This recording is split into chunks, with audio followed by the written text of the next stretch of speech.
प्रेम से बोले श्री गुरु महाराज की जय, हरेंद्र भैया की जय, नीलम दीदी की जय।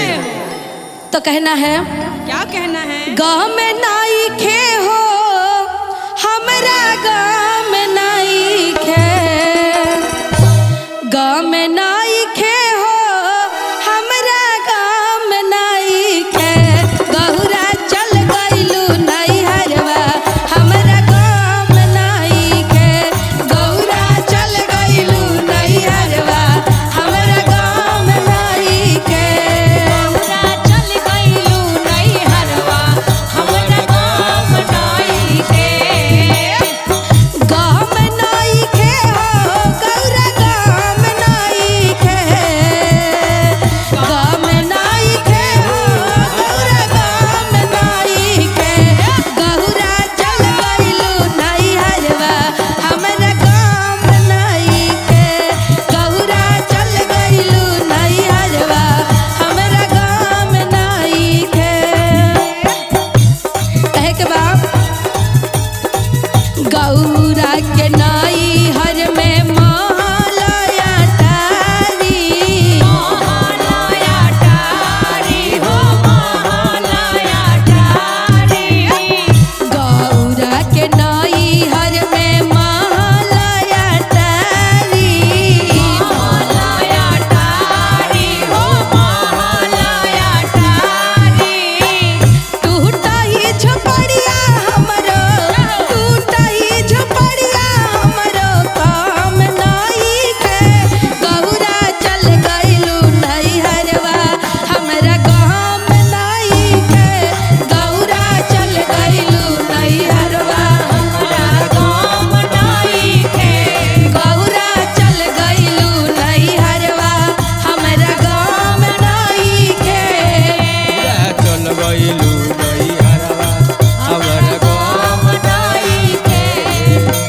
कहना है, गौरा के नाई हर में पूरी मिठाई, पूरी मिठाई हो पूरी मिठाई, गौरा के नाई हर में पूरी मिठाई, पूरी मिठाई हो पूरी मिठाई। भंगिया के गोला गौरा, भंगिया के गोला गौरा काम नाई खे, गौरा चल गइलू नाई हरवा हमरा गाँव में नाई खे, गौरा चल गइलू नाई हरवा हमरा गाँव में नाई खे, गौरा चल गइलू नाई हरवा हमरा गाँव में नाई खे, गौरा चल गइलू नाई हरवा हमरा गाँव में नाई खे, गौरा चल गइलू नाई हरवा। प्रेम से बोले शिव गुरु महाराज की जय। प्रेम से बोलिए सच्चे दरबार की जय राजमाता गुरु वचन अवतार की। कहना है, क्या कहना है?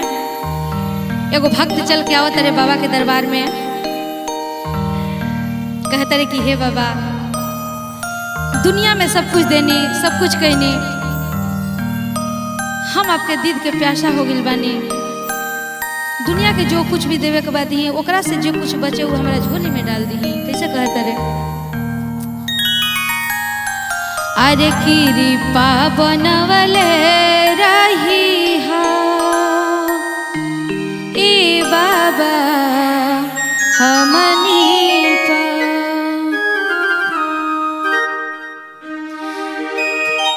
अरे कृपा बनवले रही हा ए बाबा हमनी पा, कृपा बनवले रही हा ए बाबा हमनी पा, कृपा बनवले रही हा ए बाबा हमनी पा, कृपा बनवले रही हा ए बाबा हमनी पा।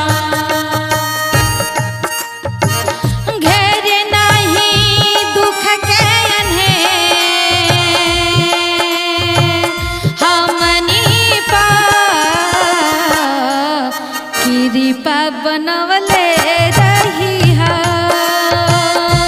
ए बाबा हमनी पा कृपा बनवले रहिया ए बाबा हमनी पा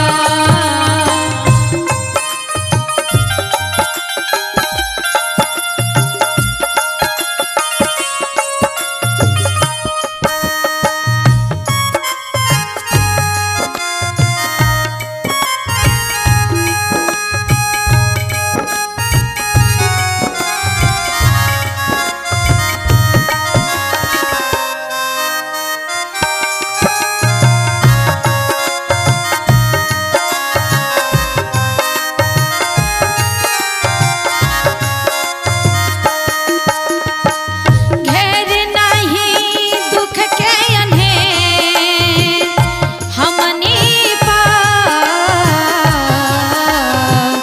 घेर नहीं दुख के अन्हेर हमनी पा कृपा बनवले रही हा ए बाबा हमनी पा कृपा बनवले रहिया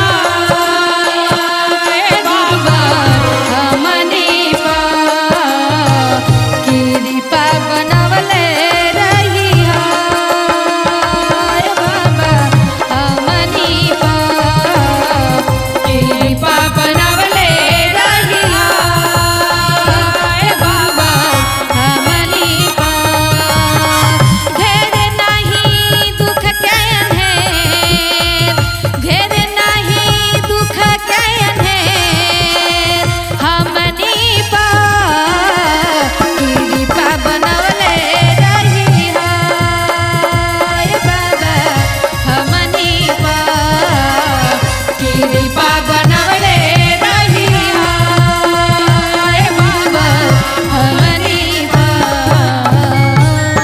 प्रेम से बोलिए सच्चे दरबार की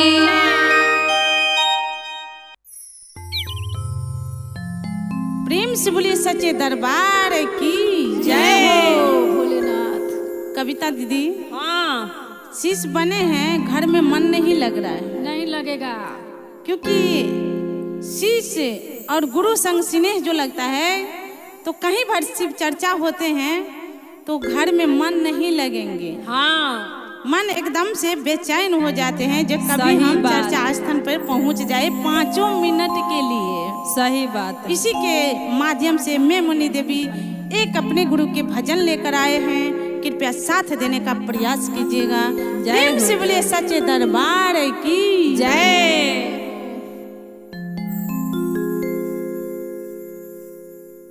ढोल झले बाजला दिल घबराला हो, ढोल झले बाजला दिल घबराला, अब लागई नहीं, अब लागई नहीं घरवा में मनमा, चल मनमा चरचा में, अब लागे नहीं घरवा में मनवा, चल मनमा चरचा में,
से मैं अपने गुरु के प्रणाम करती हूँ, साहब दीदी के प्रणाम करती हूँ एवं गुरु भाई बहना के प्रणाम करती हूँ। मेरा प्रणाम स्वीकार कीजिए। जय हो जय प्रेम से बोलिए सच्चे दरबार की जय हो भोलेनाथ की। तो चलिए भजन की तरफ चलते हैं। कहना है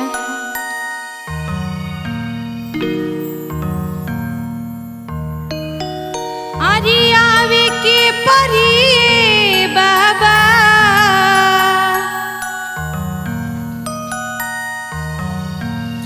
अरे आवे के परी बाबा, अरे आवे के परी रउरा आवे के परी, अरे आवे के परी गुरुवर, अरे आवे के परी रउरा आवे के परी। जब या गाना में चर्चा कराई बे गुरुवर रउरा आवे के परी। जब गाना में चर्चा कराई गुरु रउरा आवे के परी। आवे के परी गुरुवर, आवे के परी गुरुवर, आवे के परी रउरा आवे के परी। जब या गाना में चर्चा कराई बे गुरुवर रउरा आवे के परी। जब गाना में चर्चा कराई गुरु रउरा आवे के परी।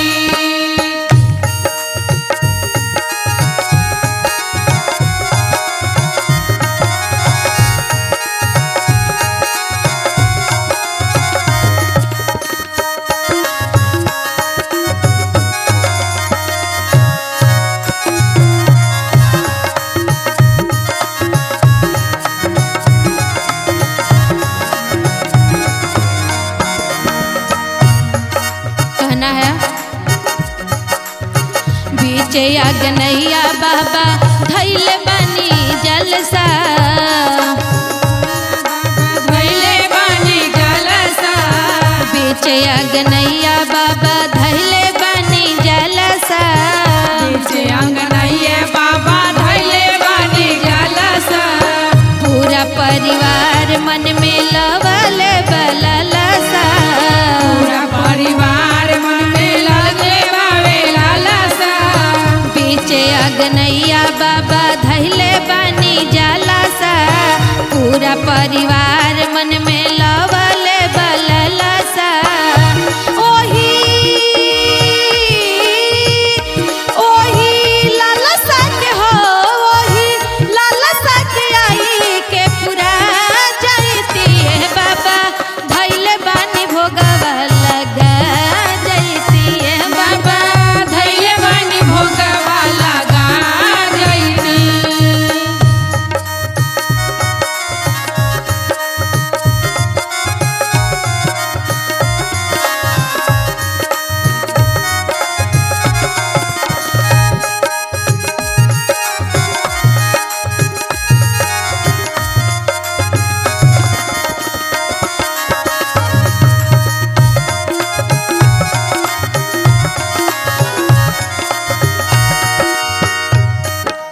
कहना है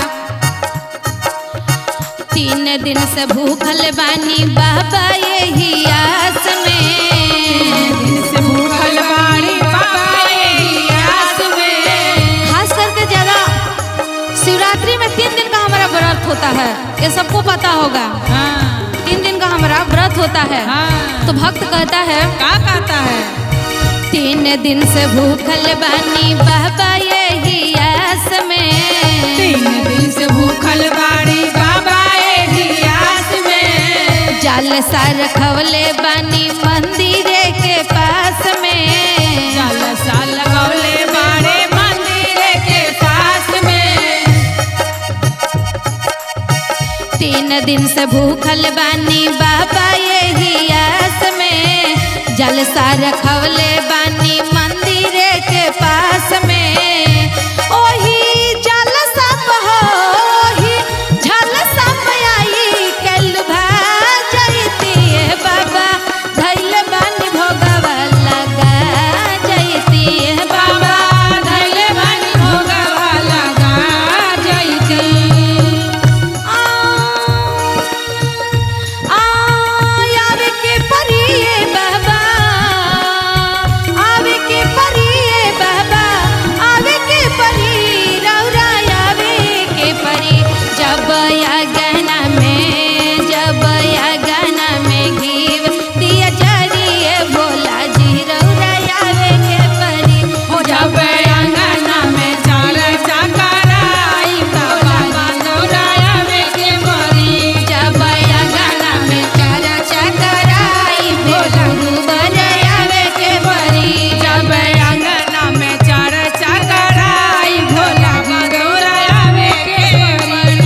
दरबार की जय। प्रेम से बोलिए शिव गुरु महाराज की मैया गुड़ा पार्वती की जय। तो चलते हैं शिव गुरु के तरफ। कहना है कैसे हो देखिए एक जनी बाबा के दरबार में आवतरी। उनकर कुछ दिन शादी कैला भई रहता। उनकर कोई औलाद नहीं खे रहत। तो ज्यादा घर के तो टेंशन ना रहेला प्रियंका पांडे जी, बाकी आस पड़ोस के ज्यादा टेंशन हो जाला कि फलनिया के बच्चा अभी तक ना भइल। मधु पांडे जी 2 साल बियाह भइल भाई 3 साल हो गइल, 4 साल हो गइल। तो ई सोच बदले के जरूरी बा। बिल्कुल बदले के बा। कहतरी कि हे बाबा ऐसन कृपा बरसा दी कि एगो हमरो गोदिया में लल्ला के बरसात हो जाओ। रौरे पर असरा बाबा असरा बा। कैसे कहतरी भजन के भाव बा। किलो के बांझिन जय हो। किलो के बांझिन कह के मारे ताना जमाना हमके नागिन कहेला। लोग बांझिन कह के मारे ताना जमाना हमके नागिन कहेला। लोग बांझिन कह के मारे ताना जमाना हमके नागिन कहेला। लोग बांझिन कह के मारे ताना जमाना हमके नागिन कहेला। अतने ना ए बाबा नागिन कहेला हो, नागिन कहेला। बांझिन कहेला हो, बांझिन कहेला। लोग नागिन लोग बांझिन कह के मारता ना जमाना हमके नागिन कहेला। लोग बांझिन कह के मारे ताना जमाना हमके नागिन कहेला।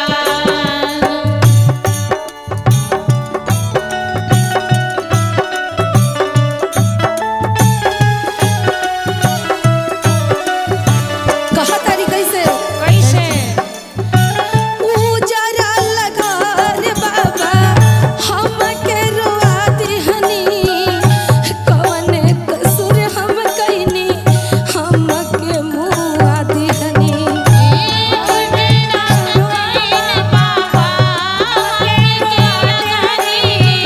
कौन कसूर गइली हमके रोआ देली।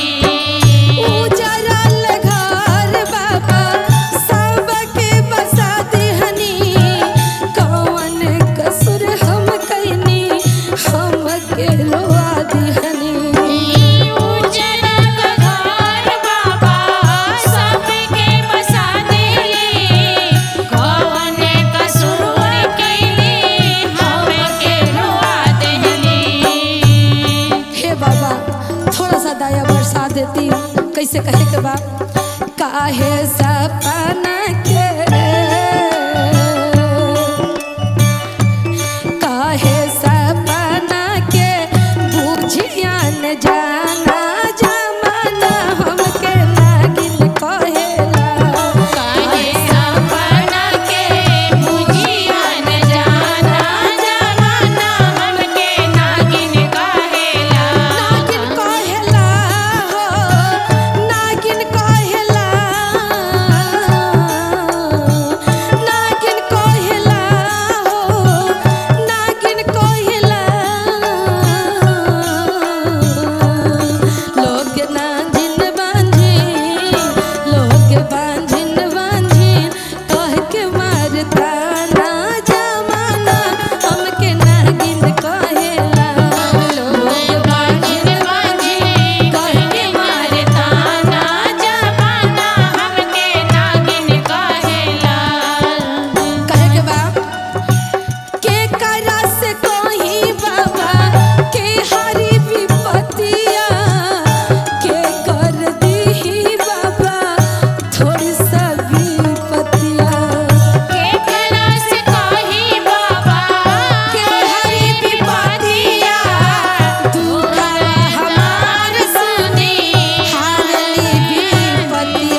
से बोलिए सच्चे दरबार की जय हो।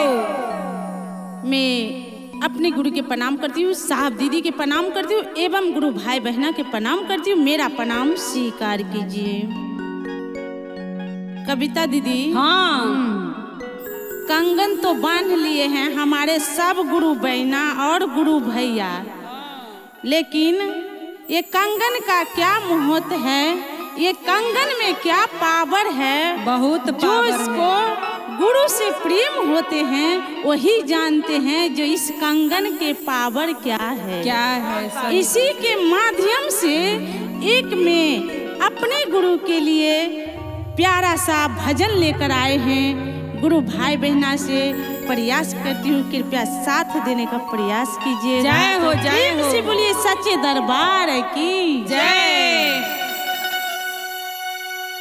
कंगन जो बांध लिया हाथों में, कंगन जो बांध लिया हाथों में, याद गुरु जी के आने लगी हरिंदर भाई के बातों में, याद गुरु जी के आने लगी हरिंदर भैया साथों में, याद गुरु जी के आने लगी हरिंदर भाई के बातों में, याद गुरु जी के आने लगी हरिंदर भैया की बातों में बोले जो शिष्या चर्चा में, बोले जो शिष्या चर्चा में, याद गुरु जी के आने लगी हरिंदर भाई के बातों में, याद गुरु जी के आने लगी हरिंदर भाई की बातों में, याद गुरु जी के आने लगी हरिंदर भाई के बातों में, याद गुरु जी के आने लगी हरिंदर भाई की बातों में, पहला विधा में दीदी दाया तू मंगना, पहला विधा में दीदी दाया तू मांगना, पहला विधा में दीदी दाया तू मंगना, पहला विधा में दीदी दाया तू मांगना, याद गुरु जी के आने लगी साहबदी के बातों में, याद गुरु जी के आने लगी साहब जी की बातों में, दूसरा विधा में भैया चर्चा तू करना, दूसरा विधा में भैया चर्चा तू करना, याद गुरु जी के आने लगी हरिंदर भाई के बातों में, याद गुरु जी के आने लगी हरिंदर भाई की बातों में, बोले जैसी सिया बागों में, बोले जैसी सिया बागों में, याद गुरु जी ने लगी हरिंदर भाई के बातों में, याद गुरु जी के आने लगी